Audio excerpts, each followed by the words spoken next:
Polda Sumsel ngirim ke 25 ton bantuan kemanusiaan untuk korban bencana alam di Sumatera Utara, khususnya Kabupaten Tapanuli Selatan. Bantuan dikirim ke melalui jalan darat make 5 mobil truk.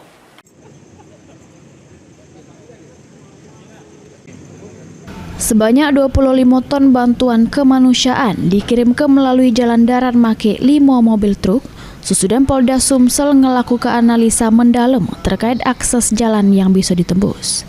Bantuan tersebut dikirim ke untuk korban bencana alam di Sumatera Utara, tepatnya Kabupaten Tapanuli Selatan. Pengiriman sengaja make jalur darat dikarenakan keterbatasan kapasitas amun lewat jalur udara.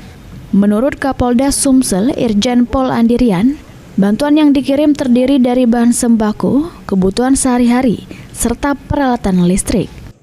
Tim rescue kesehatan serta trauma healing melok dikirim ke untuk memulihkan kondisi mental para korban bencana alam.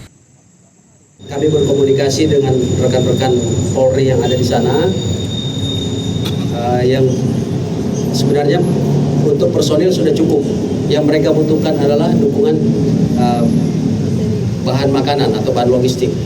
Makanya kami kirimkan bahan logistik ke sana, tapi itu pun tetap didampingi dengan tim rescue baik dari Brimob maupun Samapta, kemudian tim kesehatan, pelayanan kesehatan dari Dokes dan tim trauma healing.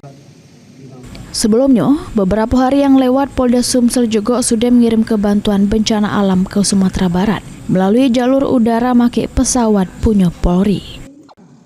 Mulyadi, PAL TV.